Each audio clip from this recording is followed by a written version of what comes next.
What is up, Heat Seekers? We are back with another fantasy buffet, and this week we are talking strategies, roster construction strategies, and obviously my camera was perfect for a half hour before we started the show, and then it takes a dump right as we get going. So, Thomas, while I'm fixing this camera issue, why don't you get us started on that old uh show sheet there, and we'll get into Yeah, the I will. show. Yeah, this is starting to become an occurring thing, huh? A reoccurring thing even. But yeah, we're gonna be talking about season-long roster construction for the 2023 season, and some of the things that we like to do, and obviously talk about some of the different strategies that you can employ when you're doing season-long drafts. Are you working now? No, I No, don't think you are. it No. broke. But hey, I I gotta. mean, I think a lot of people they know about all these different strategies, but I think we're just gonna run through them anyway, right? Um, I mean, you always have your zero RBs, your hero RBs, your running back heavy uh, drafts, and then we also have the late round QBs and a recently coined phrase, which I believe was like the fantasy football focus guys doing the great or late tight end. So either you get a really good tight end, or you get one at the very back of the draft. It looks like you're back, Rick. I'm back. I'm back. Yeah, Yeah, good. I think when we talk about the roster construction and the different ways that you can go, I think the first thing to really talk about is not getting stuck on one specific thing. Like, let your Sure. draft come to you. Now, it's good to have a plan going into your draft, an idea of what you want to do, but every single draft is different and you need to adapt to the way that specific draft is going. So you may go in saying, I'm going late running back, but then if all the wide receivers come off the board, you may be taking a running back at 111. If Yeah. CMC's there or Jonathan Taylor's there, it may be time to pivot and go a different direction. I think that's the biggest thing that people get in trouble with is they take everything and don't adapt to that specific draft, and that can really hurt you more than picking the wrong strategy to begin with. Yeah, and that goes for any type of draft, right? Like it's not just the season long draft. That goes for dynasty startups. That goes for rookie drafts as well. You never want to pigeonhole yourself into wanting a specific player at a specific pick. Rather, you want the draft to come to you, like you said, and you want to be able to pivot if a great player just falls right into your lap. Like you just have to take that guy instead of just sitting there saying, "I'm gonna take Nick Chubb at 112." Like if you get Cooper Cup at 112, like you obviously have to take that because he's going to be higher in almost everybody's rankings, right? Yeah, and I think that's the biggest thing that people have issues with is they have their mind set and they don't come off of that. And there's a certain Mm, point, even with players that you do not like, where their value meets where you're drafting them at. for And sure. that's the mindset you have to have when you go in. Like, here's my rankings, here's where I value players, and then you can match up the value with where you're at in the draft. And if you've got guys that are ranked higher, you can take those. And later on, if there's players that you don't really like, but you had ranked, let's say, at around 100, and now you're on pick 130 and they just happen to be there, then you can like them more in that Yeah, scenario than you do at 100 or at 95 or yeah. whatever. So it's being adaptive and not pigeonholing yourself into a specific strategy, I do think, is the most important. But my question to you is, which one of these strategies do you kind of base your draft strategy around, at least heading up to the draft and when the draft starts?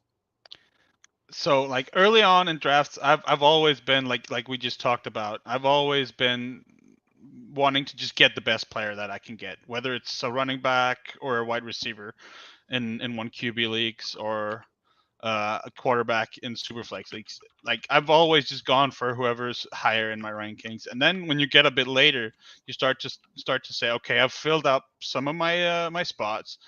When do I go for that quarterback? And typically, I've been a big fan of the late round QB, especially when I've been playing in like home league style season long leagues, because a lot of people, they have this tendency to take quarterbacks really early in these leagues, and then I've been able to just pick up a lot of great wide receivers and running backs, and then get a Dak Prescott or a Russell Wilson in like the 8th or ninth round, which is something I'm super happy with.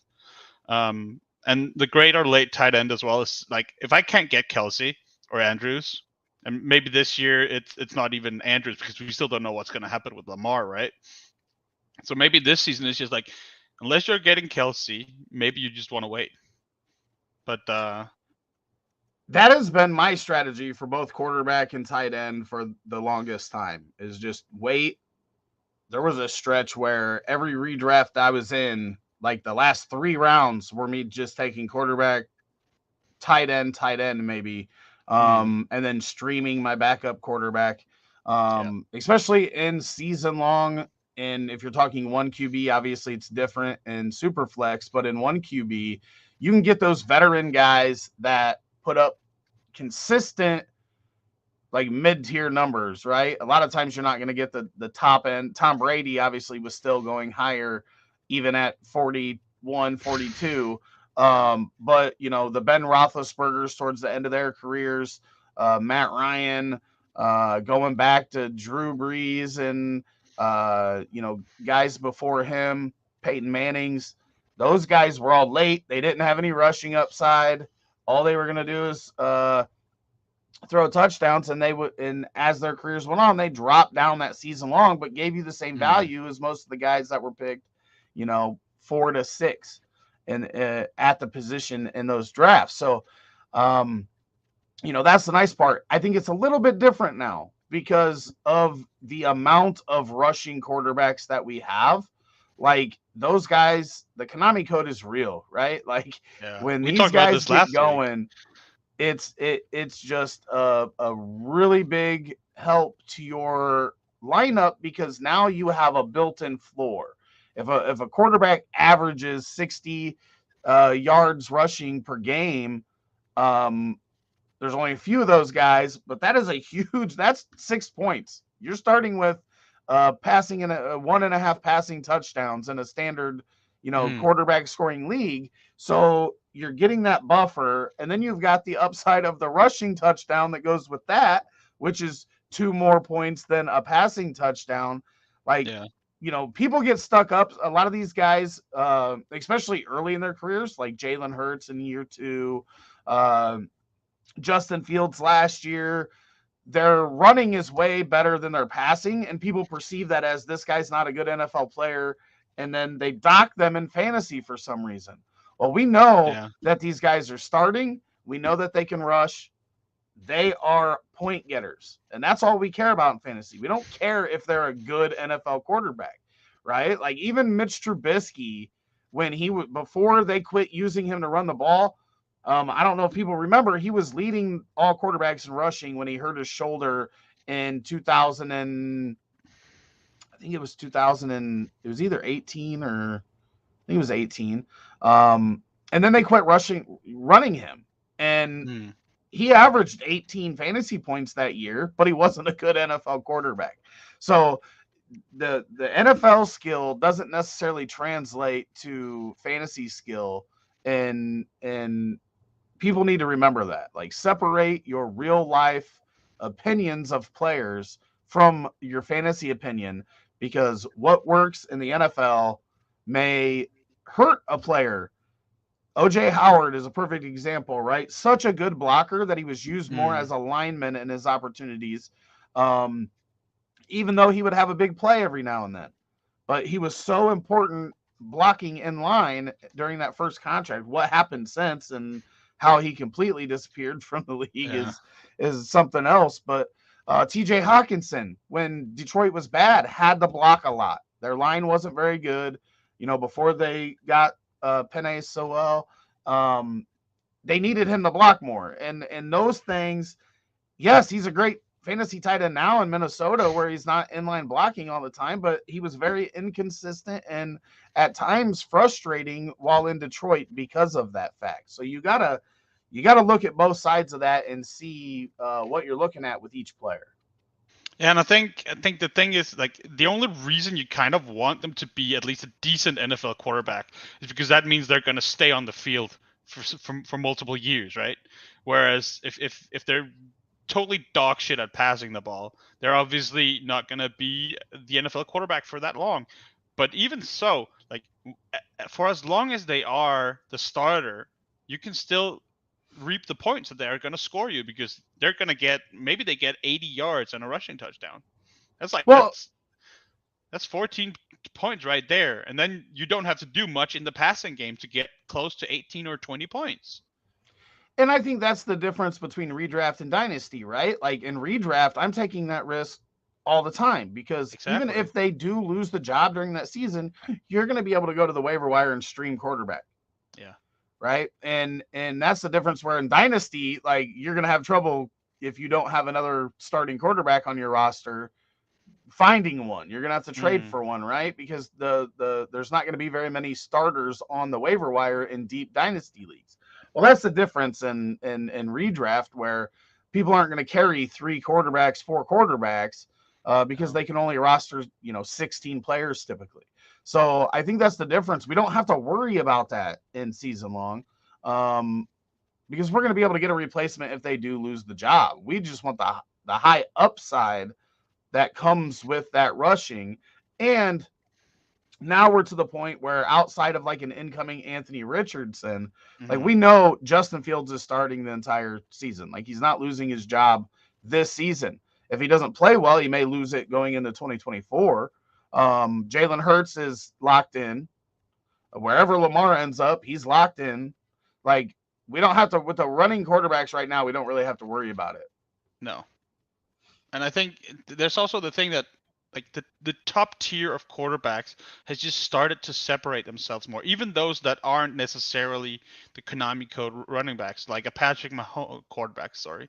Like Patrick Mahomes, he's just doing his thing. And Joe Burrow is it's the same. And if we look at last season, there's only 6 guys who are averaging over 20 fantasy points per game at quarterback.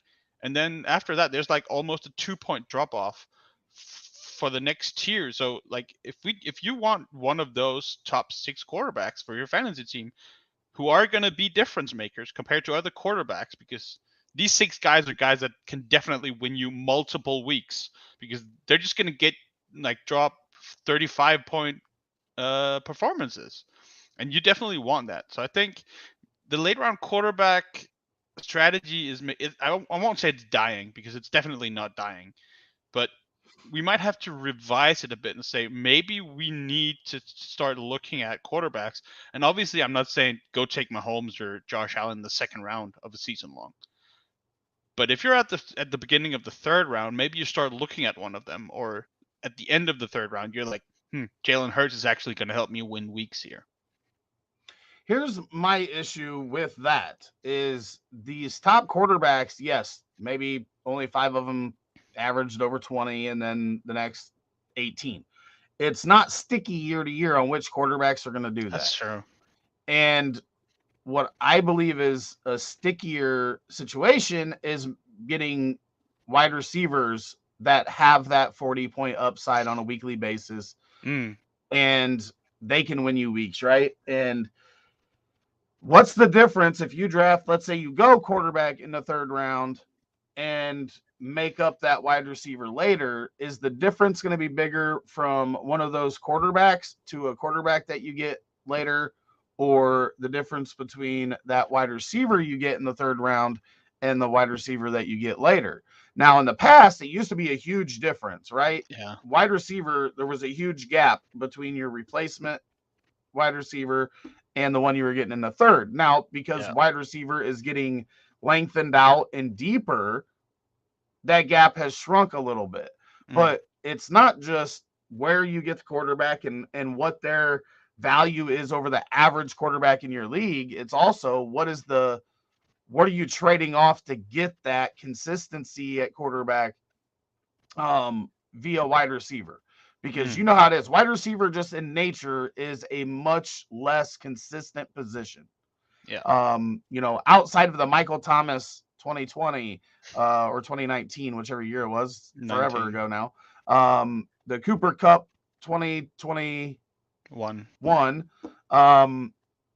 Devontae Adams in 2020. So it was like those three in a row. Like you had Mm. one guy those years that were wide receiver ones consistently throughout the year, finishing Yeah. as a wide receiver one, right? Like 10 weeks out of the 17 is what they were Mm. doing. And that was the most consistent we were getting.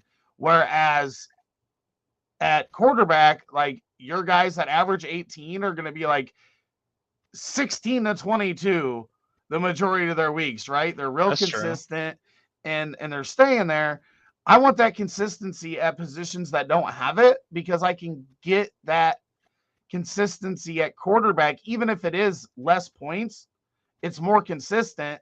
And then I can get a couple of those boom players that have the upside to score 45 points in a week or two throughout the season. And that wins you weeks.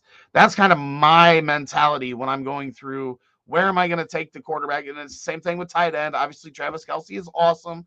He's like having a wide receiver, but you can get positional advantages at wide receiver or at Mm. running back, just like you can at quarterback or tight end by taking one early. And I think Yeah. people forget that. Like if you're so deep at wide receiver and they're real consistent, that's going to give you as much, if not more, leverage because you're starting 3 or 4 of them than if you have one of the top tier at tight end or quarterback, at least in my opinion. That's how I like to build. But again, if my whole league is going one direction, I'm going to tend to go the other. So if Mm. quarterbacks are going off the board early, then I'm definitely waiting. I'm just Yeah. gonna I'll eat Same. it, right? And I'll just pick up the value at running back and wide receiver. If none of them are going and we get to the fourth round, then I may say, you know what, for this one, I'm going to construct my roster a little bit differently. I'm going to Yeah. take Patrick Mahomes or Josh Allen or um, Joe Burrow or whoever it is that I want to take at number one. I may do that and kind of flip it and do the opposite as my league is doing. I feel like that's how you get an edge on your league because if your plan works out, you're so much different than everybody else in the league, and you can catapult that league and score a lot of points that way. Yeah. I mean, one QB, you're only starting one quarterback anyway, and I think that was back in 2020. There were like 48 different quarterbacks who had a quarterback 1 week through like 17 weeks. 48 different quarterbacks. That means half the league starters were injured, and then the backup came in and had a top 12 week at quarterback. That's absurd, right? And when you have that, like that's also when you believe, like that's when you see streaming is definitely a viable strategy at quarterback. Um, but I think when we're talking one QB, excuse me, like you almost always want to go running back or wide receiver first, and I think it sort of leads into our next question, right? Because we've seen running backs be almost a unanimous 101 for so long. Do you think it's going to remain that way, or do you think it could change a bit this season? Well, I don't think I don't think running back's the 101 consensus this year. I think Justin Jefferson is going to be the number one Yeah. in a lot of leagues. I think that CMC will go number one in a fair share, but I would say that I think more than 50% of leagues this year are going to go wide receiver at the top with Justin Jefferson. Some may do Cooper Cup in season Mm. long. Some may do Jamar Chase. I think those two will have a way smaller number than Justin Jefferson. But I do think that wide receiver as a whole is going to be taken at number one this year more than we've seen in a couple years. There was a year, and it may have been 2018, where Odell Beckham and DeAndre Hopkins were kind of the 101 overall. But since then, we haven't seen that very much. It's been Derrick Henry, it's been uh, Saquon, it's been CMC.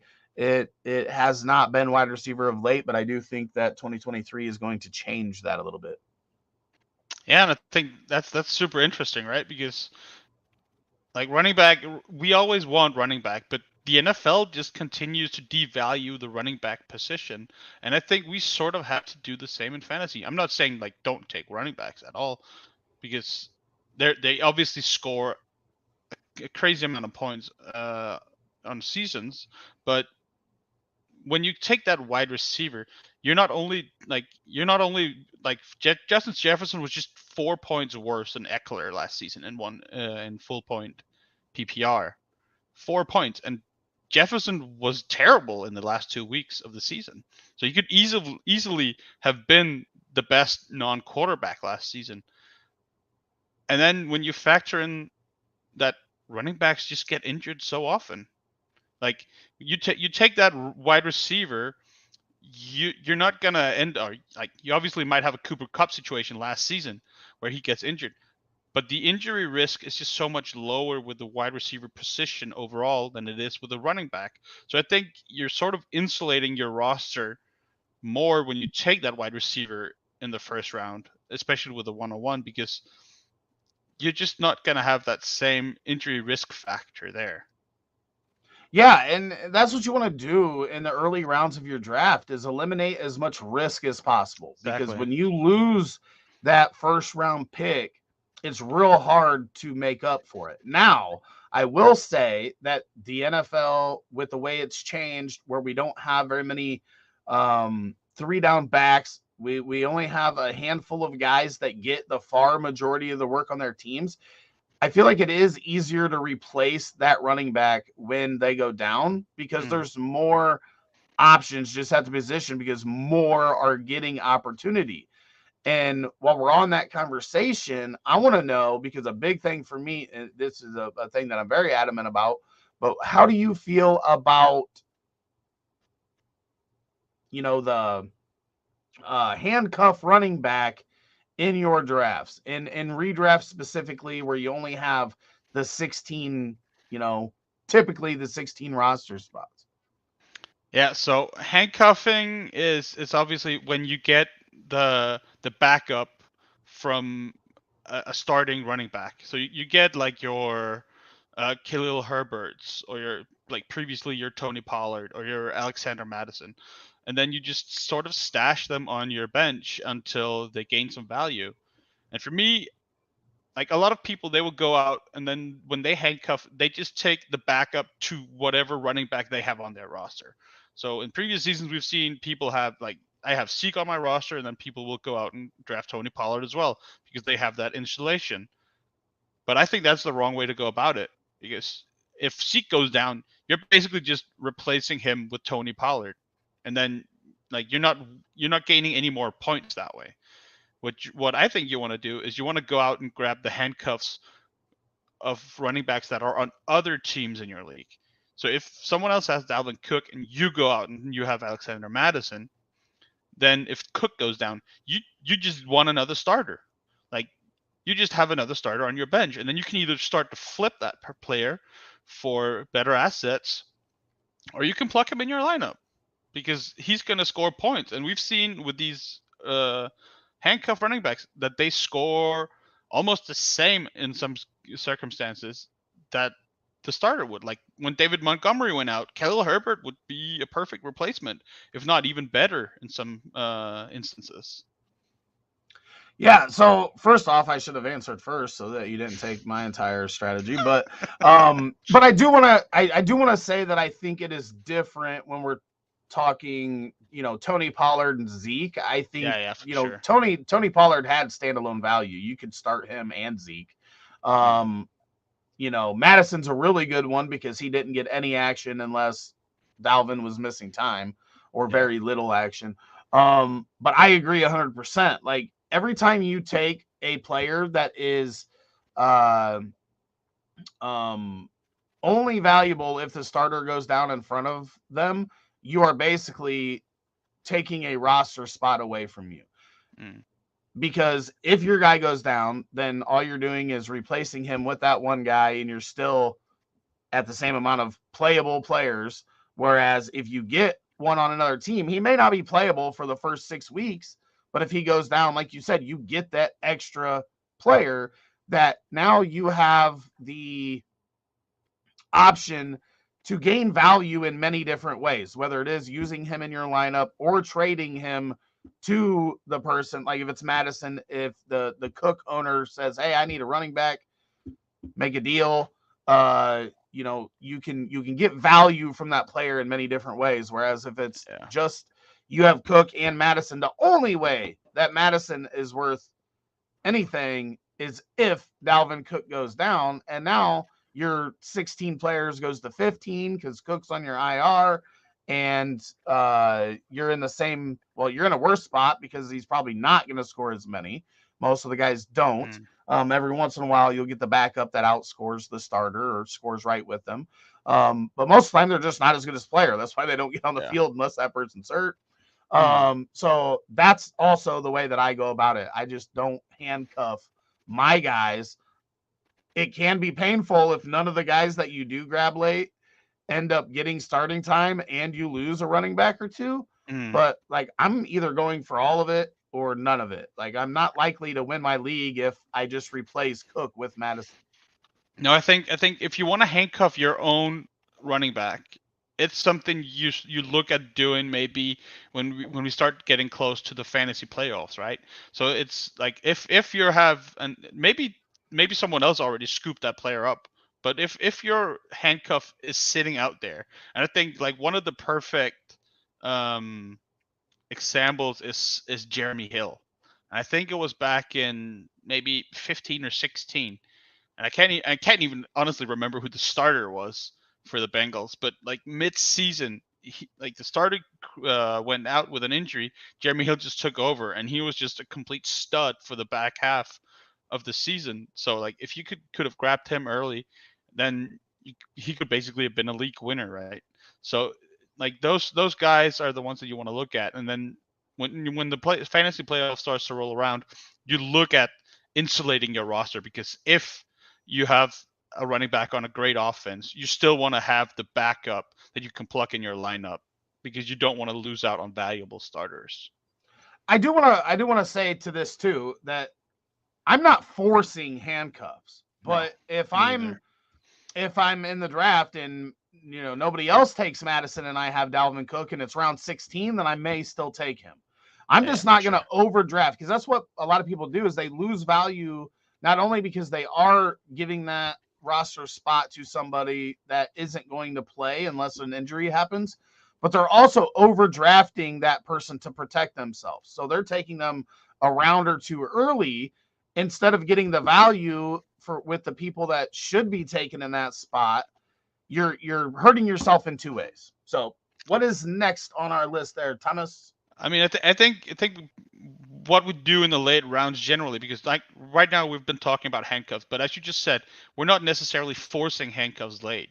So, like, what are you looking at? Like, what type of players are you looking at when we get to the later rounds of these season-long drafts? Well, I can say if it's a league that has DST and kicker, like there's my last two picks if Yeah, I pick for one at sure. all, right? Like if I'm forced to pick one, those are my last two picks in the draft. Mm, Never taking one earlier than that. Never, no, ever, ever. me either. Um, and then depending on the league, the round or two before that might be tight end and quarterback, or the last 5 rounds might be two tight ends, a quarterback, and then DST and kicker with the tight ends and quarterbacks in whatever order I decide to take them in. When it comes to the actual like skill position guys, I'm just looking for guys with upside at that point. Um, I'm not really concerned about what they're going to do if I put them into a lineup to fill in on bye week or something. I just want them to have the ability on a week to put up 20 points, right? Like 15 to 20 points, help my roster when they do get in there, or have the upside to earn more reps in their offense and become a fantasy starter for me. So that's really what I'm looking at. I don't want the like real safe player that's going to score 8 to 10 points every week. Screw that. I want to hit a home run when I throw them in the lineup. And that might mean that 2 out of the 3 weeks that I play them, they only score 6 or 7 points. But if that third week they can give me a 20 bomb, then that is going to help me through the bye weeks and when I have my stud sitting. But I like the opportunity for them to actually become a flex play every week. And just not everybody has that upside in those ranges. Yeah, I think that's a great point because that's definitely what you want to be looking at. Like you want the upside, and I think a lot of times that upside comes from players who are starting their season on the IR, like Michael Thomas last season, and obviously he just went out injured through the season again, but he had some good weeks to begin. And he was someone you could get at a huge discount. Like I saw a lot of people, they wouldn't touch him until the double-digit rounds, right?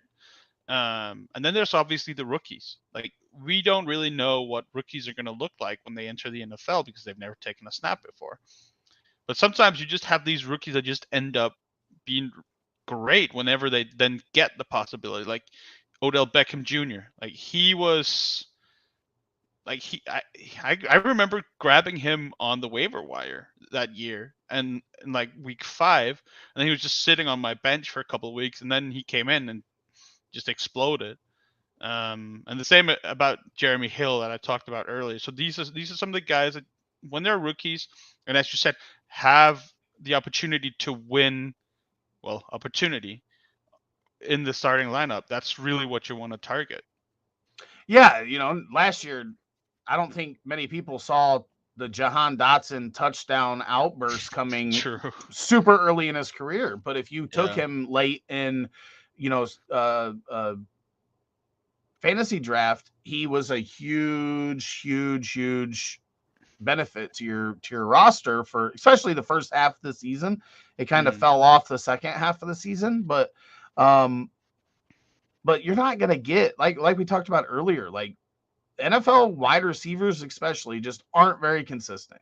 No. You've got very few guys that you can count on week to week, and it's typically the Justin Jeffersons, Jamar Chases, Tyreek Hills, Cooper Kupps when healthy, and outside of that, Devontae Adams. Outside of that, you're getting maybe 8 good weeks and then 7 bad weeks and a couple okay weeks. Like it's just not going to be as consistent as people think.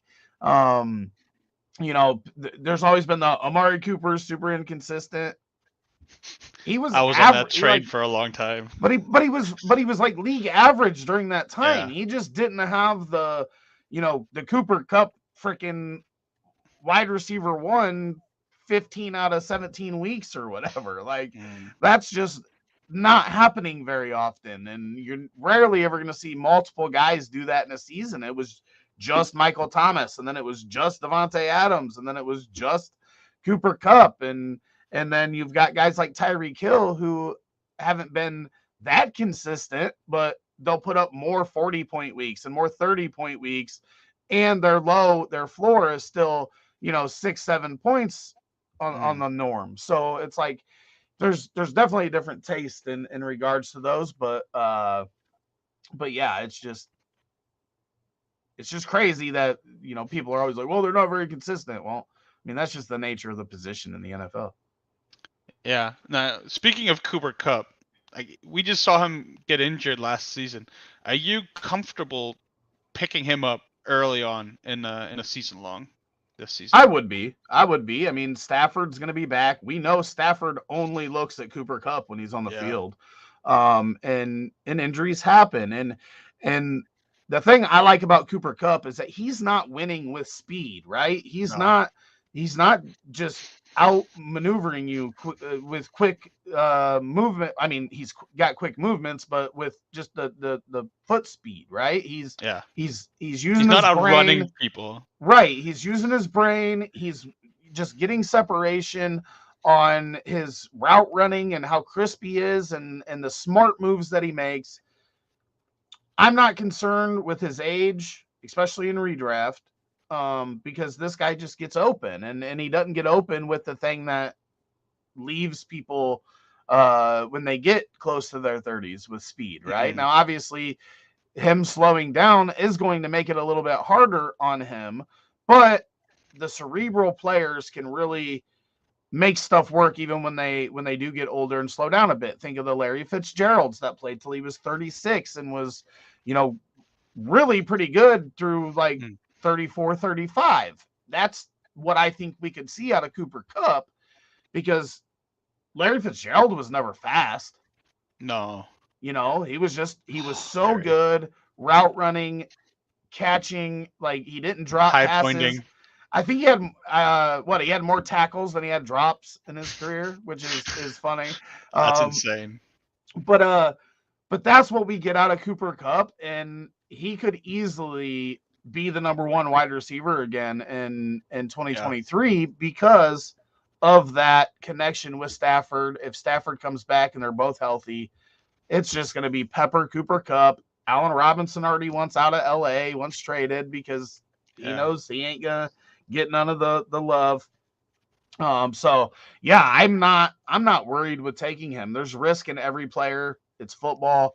Um, but I don't think that he's all of a sudden, injury prone. You're gonna have injuries. You're gonna miss time, and hopefully we don't see a year after year recurrence thing like we see with Michael Thomas, who's barely played in 3 years. Um, but uh, but yeah, I mean, there's risk, but I'm 100% happy with Cooper Kupp on my fantasy rosters in 2023. Yeah, I'm definitely the same. And I think on top of all your great points, like the Rams are probably going to have to score 35 to 40 points every single week if they want to win. Like there's nothing left but Aaron Donald on that defense.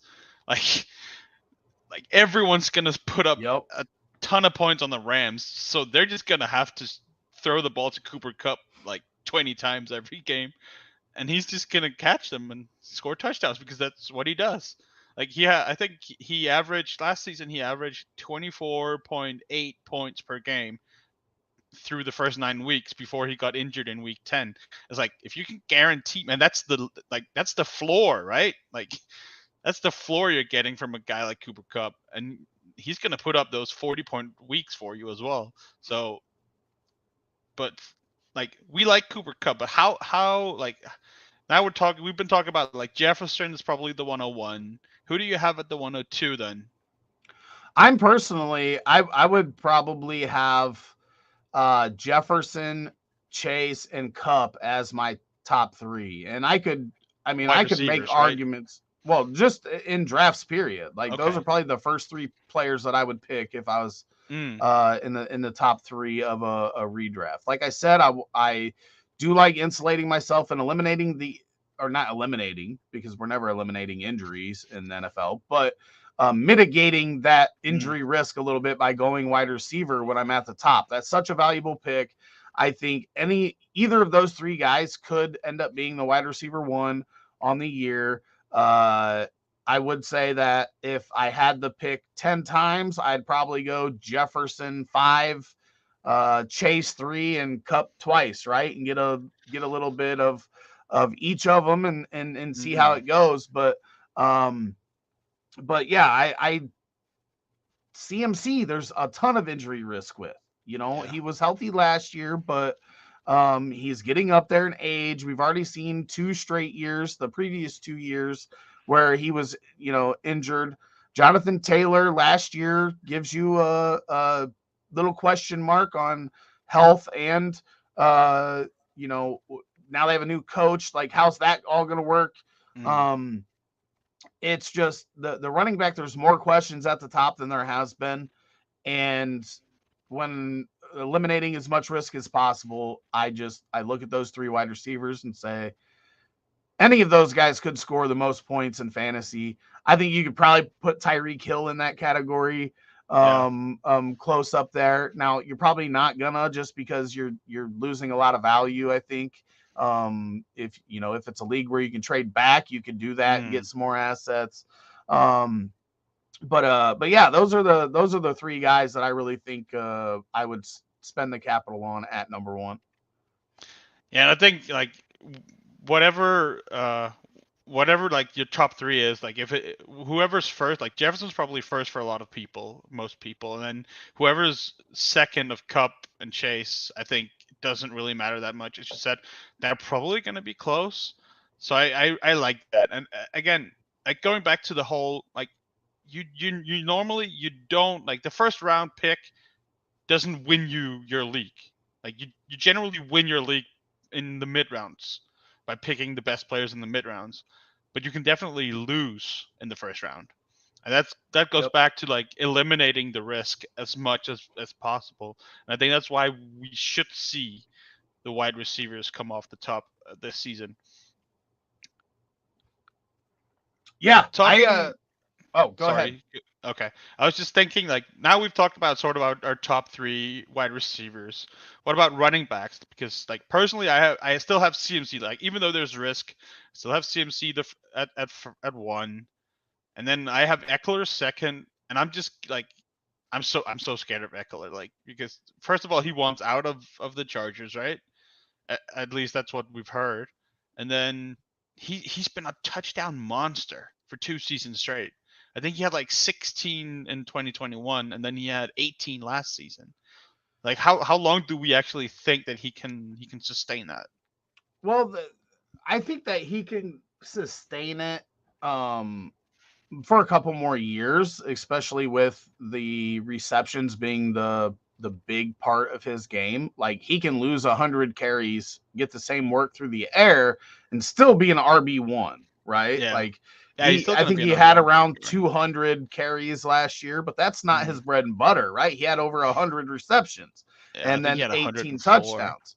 Um, so, you know, I think he's going to be fine. It may not be running back one overall, but I think as a top 12 running back, like, we're getting a guy that, barring injury, is going to be up there in conversation for top 6 running Yeah. back. So that's what's important. Now, what if they trade him? What if he goes to Cincinnati? Like, it's not going to be a mid-tier team, I don't think, that trades for No. Austin Eckler. It's going to be a team that's competing. Buffalo. Yeah, but I mean, I would say are they Chiefs, gonna but pay him though? Because like the reason he wants to get traded is because he wants to get paid, right? He wants to get that 13, 14 million per season that we've seen other running backs get. Because right now I think he's making like 6 or 7 yeah, well, million I this mean, season. if he gets traded, he's getting paid. I mean, Yeah. that's nobody's trading for him without extending him, right? And making him happy. So, will these teams do that? I have no idea. I have no idea what they're thinking. I would love to be able to guess. And, I look at free agency and I'm like, other than, what did I say? Jimmy G to Oakland was a good one, and Yeah. Jacoby Myers, but uh, you know, there's everything else was confusing. I didn't Yeah. know. I didn't see these guys going this way for this amount of money. But the thing is all it takes is one team. It Mm, doesn't that's and true. they don't give a shit, right? Like, when Dallas wanted Zeke back, they paid him a lot of money because they wanted Zeke. Mm, And if a team feels like they're a running back away from winning a Super Bowl, then they'll pay Eckler, and they'll give up some draft capital to get him. Now, whether the Chargers want to let him go is a completely different thing. But he may be a guy we don't see move until draft day. And and then we'll know more on where he's at. But whoever gets him is going to use him. That may not oh be yeah, to the for same sure. extent, but he's still going to be top 12 running back worthy and probably contending for top 6, just because of how many receptions he can do, or he can have. And the nice thing about him in the future is you can eliminate almost all the rushing work, kind of like Darren Sproles did for the last half of his career. He'd get like maybe 50 carries a year, and and then a bunch of receptions, right? So yeah, I'm fine with Eckler. I think he'll be top 6 running back in 2023. Yeah, I think that's where I'm at too, which is why I have him second. I'm just a bit worried that like if he loses receptions and touchdowns, I think touchdowns has what's been driving him to that like top 5 the last 2 seasons, and he might go down a bit in that department. But I still think he's quite safe. Um, Yeah, the way I kind of look at it is if I feel like they're safe in the top 12, then I don't mind taking them that early because mm, you're not going to guess the order. Like whatever the no, ADP is and the rankings are, like those guys that are up there could go in any order. We talked about, yeah, I was just talking about it on one of our Discord posts about some of these rankings of the quarterbacks for Dynasty. mm, And it's like, well, yeah, but this year they could go in any order, and then next year it doesn't look crazy, and then it goes in a completely different order the next year, and it's just how it's been, right? Mahomes hasn't yeah, been the number one quarterback on every season since he came into the league. He's just always up there in contention for it. yeah, That's what you want.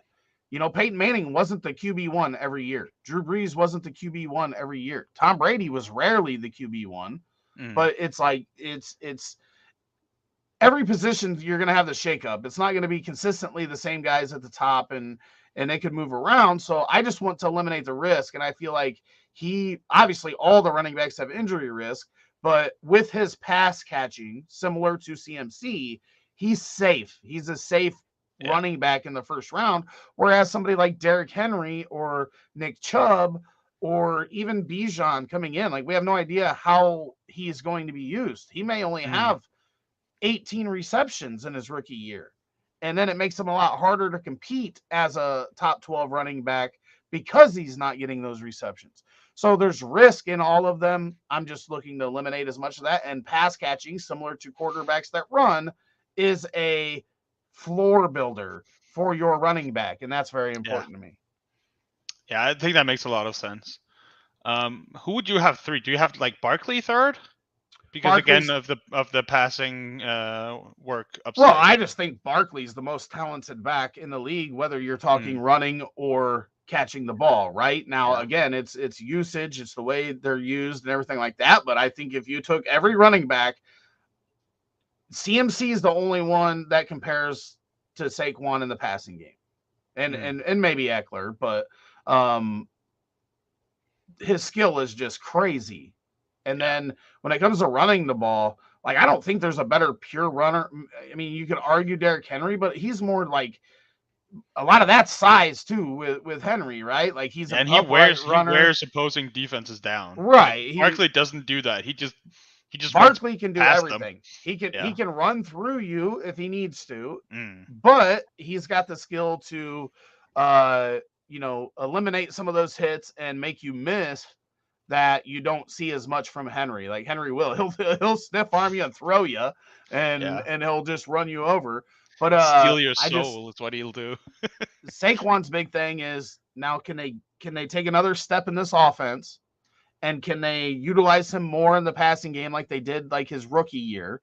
Mm, And he could easily be the running back one on the season. I think he was the running back one like through 11 weeks last year or something, but then it kind of died down the second half. And obviously, Eckler just scoring a billion touchdowns doesn't help that any. But yeah, he would be third, and then it gets real tough for me. There's a lot of yeah. options. The Kenneth Walkers, as we get closer to the season, Brees Hall could be in that conversation. Um, Bijan, Bijan, um, yeah. Jonathan I mean, Taylor probably. well, Jonathan Taylor is easily my. He's in my top 3-4. Like I feel Mm, he could easily be the running back one this year. yeah. But it's just it's a whole new situation there. So he would be my number 4.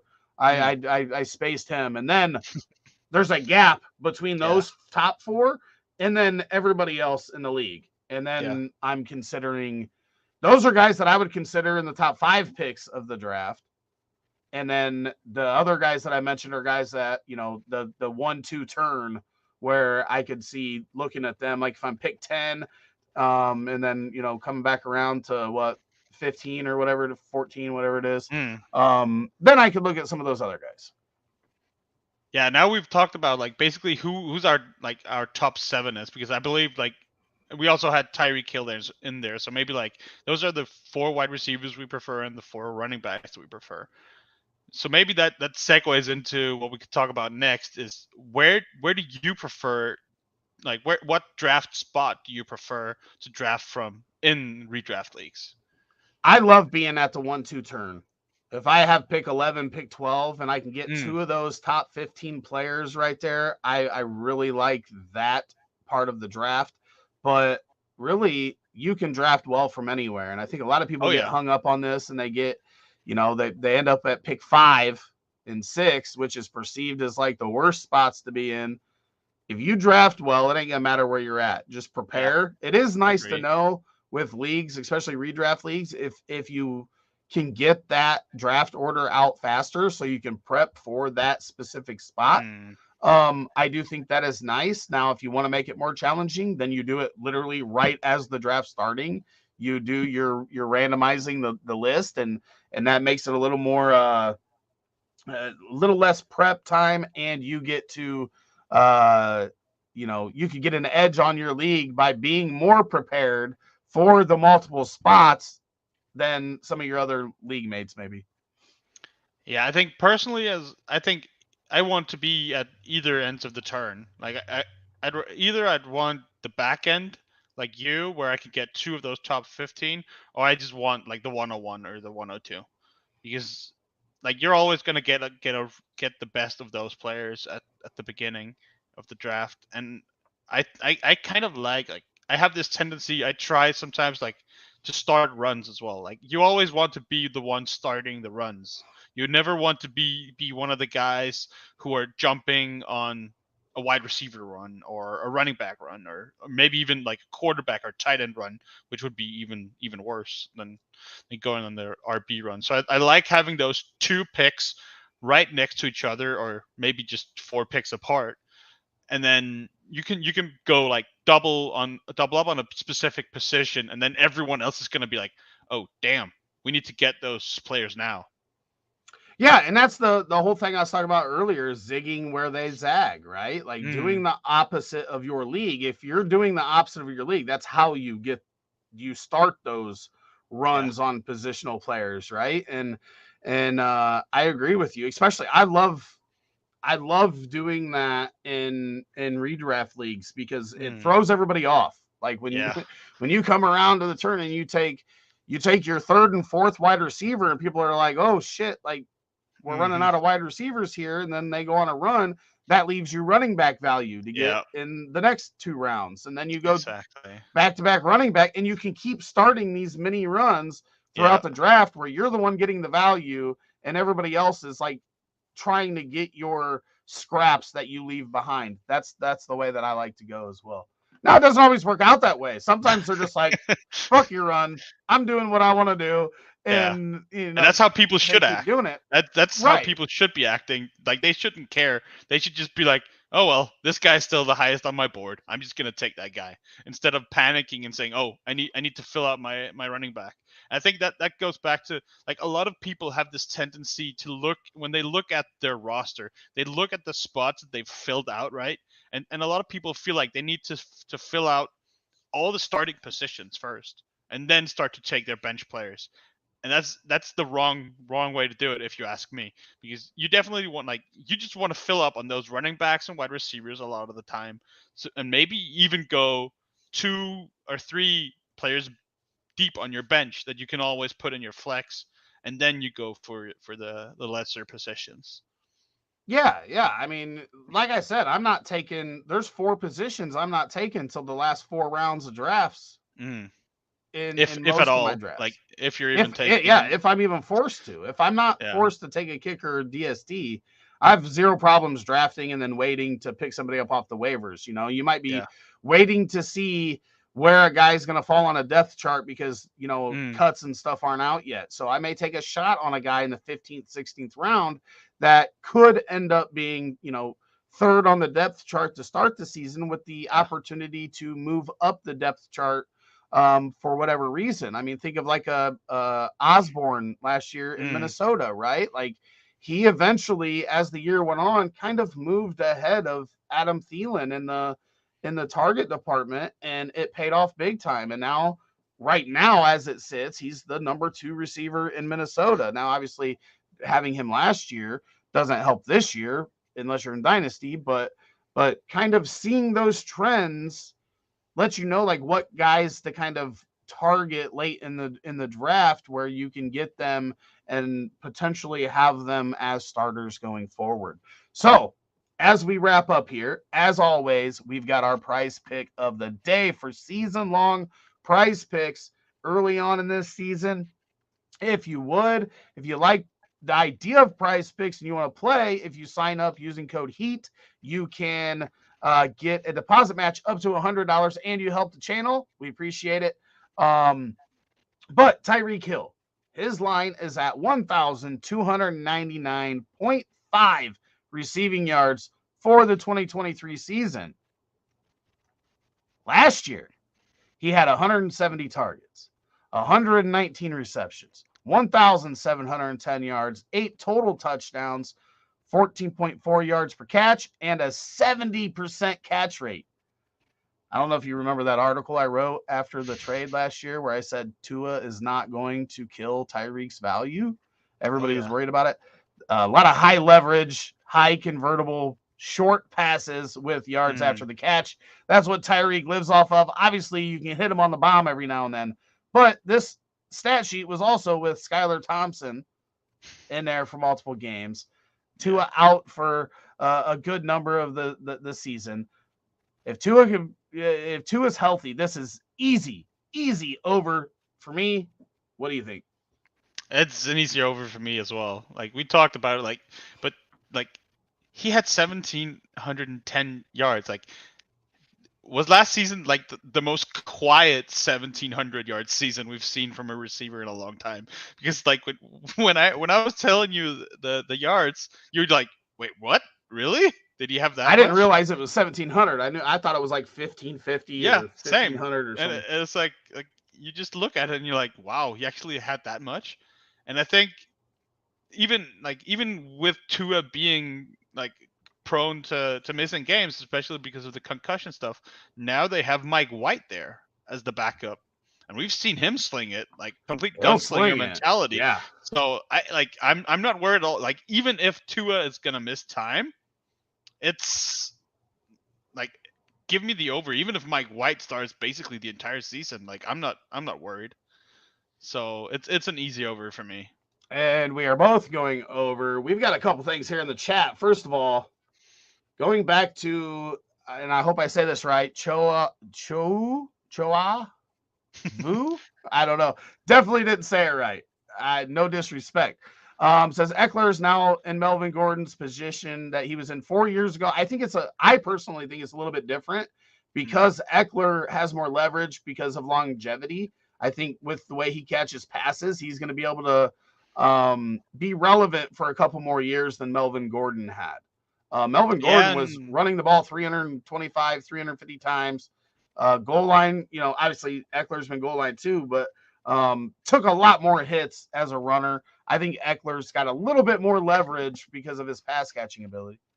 and I think Eckler was also there breathing down Gordon's neck, right? Like they already Mm-hmm. had Eckler waiting in the wings when Melvin Josh Gordon Kelly was ain't doing doing it. this.